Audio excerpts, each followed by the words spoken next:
Hello, ladies and gentlemen. Um, I picked out 5 problems from your homework over the weekend, and those are the ones I'm going to work. A lot of them involve borrowing with fractions, and I know that's one hard concept that some people still struggle with. So that's the reason why I picked these problems out. Not all of them involve borrowing, some are adding. But I wanted to show you some steps, and like I said before, the great thing about these videos is that you can always stop it, rewind it, pause it, bring your questions back to your math teacher, and get a response. Here's the first problem I picked out.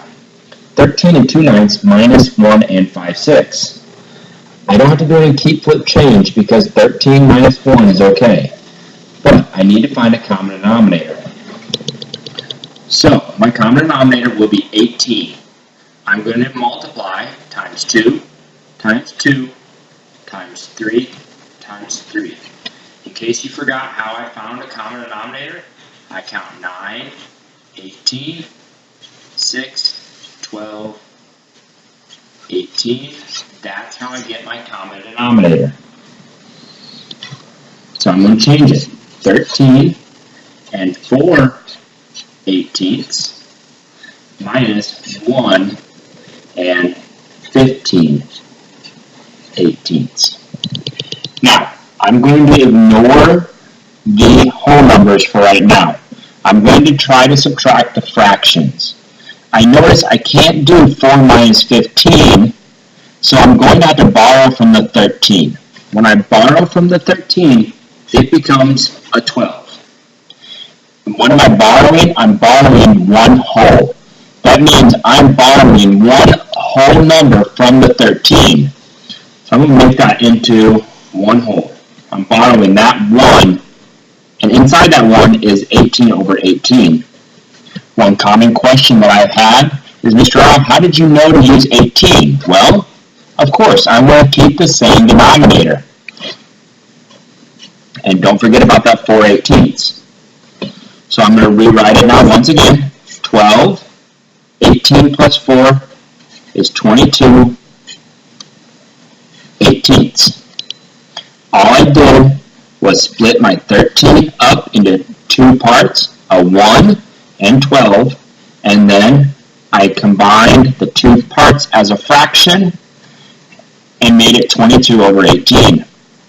Now, my number is big enough to subtract. 22 minus 15, I know, will equal 7. Denominator stays the same. 12 minus 1 is 11. There's my answer. 11 and 7/18.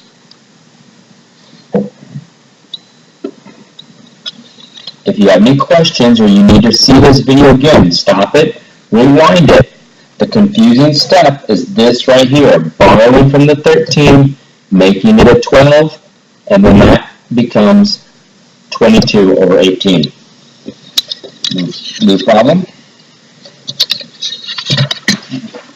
This is another one I took from your homework.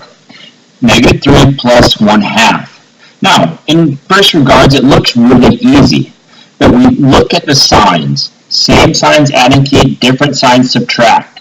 These have different signs, so I'm going to need to subtract these. All right, 3 is still the bigger number, so I'm going to subtract from 3, and my answer, of course, will be negative then.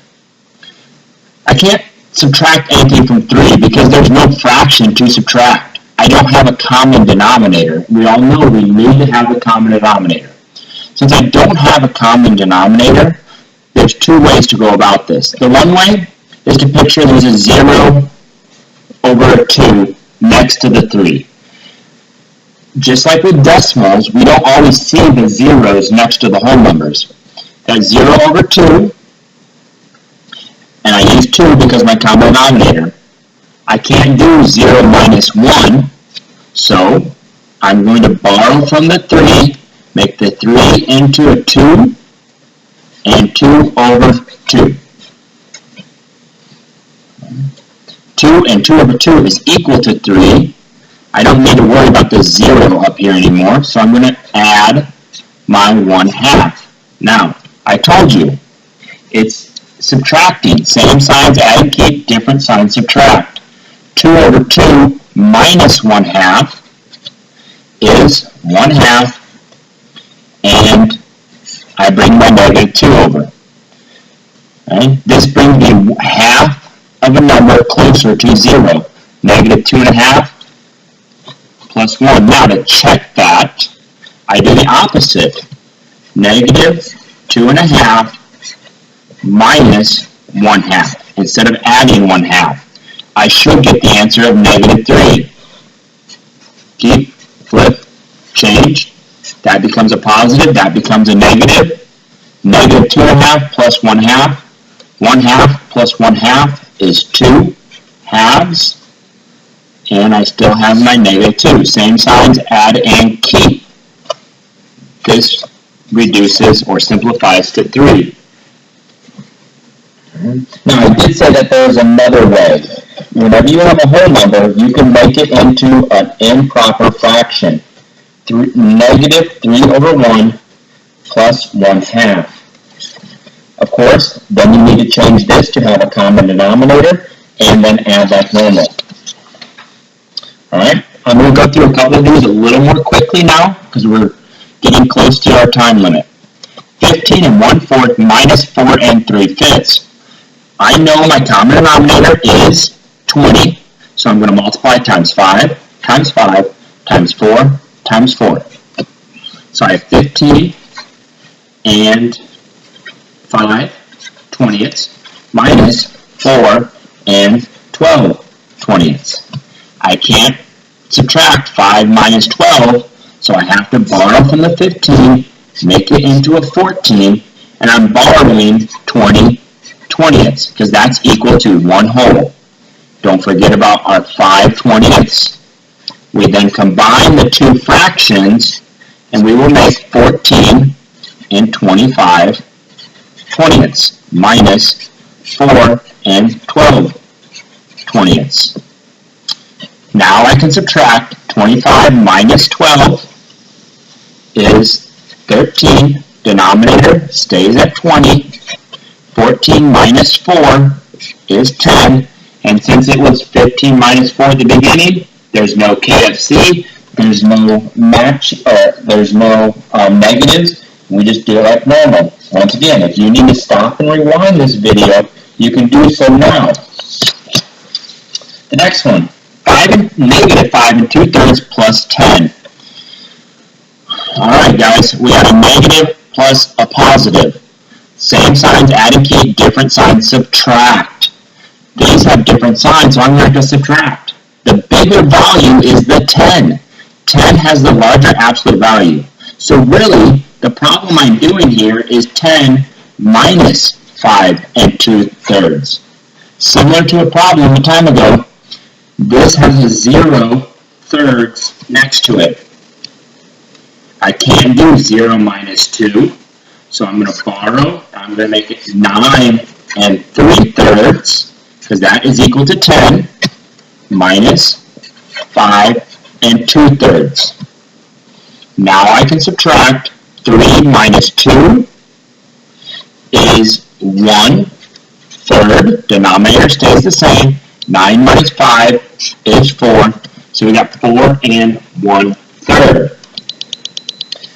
I check my signs. Same signs add and keep, different signs subtract. Take the sign of the larger number. Oh, this one's larger. So my answer should be positive. 4 and 1/3. Once again, I don't have to reduce because I used common denominators. Alright, we're going to take a look at this one. And most of you right now would tell me to use 4 as a common denominator. But I'm going to do one that I have to reduce at the end. So I'm going to use 8 as my common denominator. Multiply times 4 times 4 times 2 times 2. Some of you aren't sure what to use as common denominators. As long as you are the same, it doesn't matter. So 18 and 4/8 minus 3 and 6/8. I see here, 18 minus 3 is good, So I know I have it set up right, but I can't do 4 minus 6. So I borrow from the 18, make it into a 17, and I'm borrowing 8/8. That equals 18. Don't forget about my 4/8.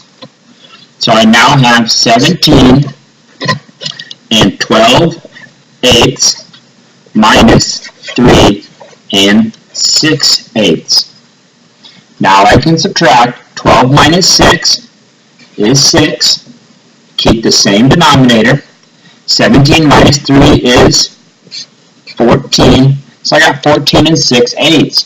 I'm not quite done though, because I need to reduce. I can reduce by 2. Final answer, 14 and 3/4.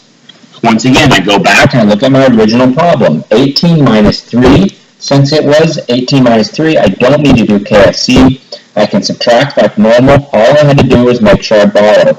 If you have any questions about these, please bring them into class on Monday, and we can discuss them. Make sure that you show your work like I'm doing here. It does take a little bit of time, but the more you practice it, the better you are going to get at it. You guys have a great weekend. Thanks for listening.